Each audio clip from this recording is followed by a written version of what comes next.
আজকে আমি মোমো তৈরি করব। এটা কখনো করি নাই, ফার্স্ট টাইম। তো আমি খাইয়ে দেখছি, মোটামুটি ভালোই হয়েছে। এখন আপনাদের পালা, আপনারা অবশ্যই বলবেন কেমন হয়েছে। ফেসবুকে প্রায় আমি 2 মাস হয়ে গেছি মোটামুটি আর কি। একটু বুঝি, মোটামুটি বুঝি আর কি, বেশি বুঝি না।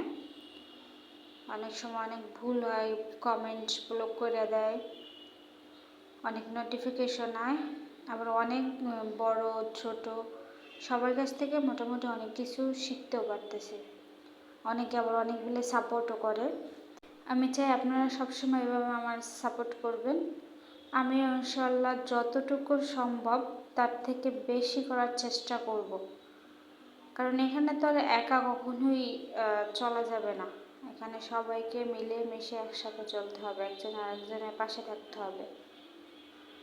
সবাই এরকম অনেক কিছু বলে, আমি জানি না কতটুকু সফলতা হবে, আদৌ হবে কি না। তারপরে ইনশাল্লাহ আশা আছে যে হবে।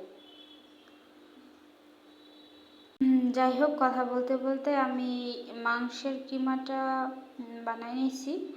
এখন আমি রুটির জন্য ময়দা, কর্নফ্লাওয়ার, হালকা কুসুম গরম পানি, লবণ দিয়ে মাখাই নিব। এটা কিন্তু বানাইতে অনেক কষ্ট, অনেক সময় লাগে। আজকে আমি তো প্রথম চেষ্টা করে দেখছি, এই জন্য আর কি বলতে পারতেছি।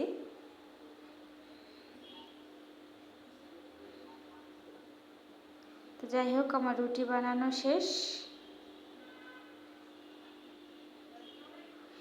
সব থেকে হাসির ব্যাপার হচ্ছে, এর আগে তো আমি কখনো মোমো বানাই নাই, এই জন্য ভাজটা আমি আসলে পারি না। অনেক চেষ্টা কইরা, অনেক রকম কইরা আর কি তৈরি করছি।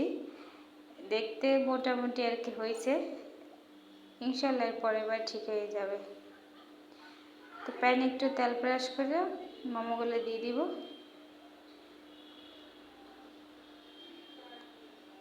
ঢাইকা দিলাম। এখন একটু পানি দিয়ে এটা সেদ্ধ করে নিব 20 মিনিটের জন্য। আমি একবারে লো আছে 20 মিনিট ভাজে নিলাম। যে ভাজা শেষ। শুকনো মরিচ, লাল মরিচ, রসুন, আমি রসুন তেল দিয়ে ভাজি করছি, একটু পুড়ে পুড়ে করছি, সাথে এটা দিয়ে দিছি। এটা ফ্লেভারটা যে এত ভালো ছিল আমি কি বলবো। যাই হোক, আমার মোমো রেডি, পরিবেশন করার পালা এখন।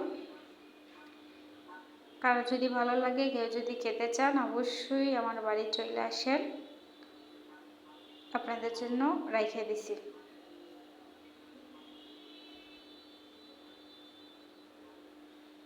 ভিতরের মাংসটাও সিদ্ধ হয়েছে।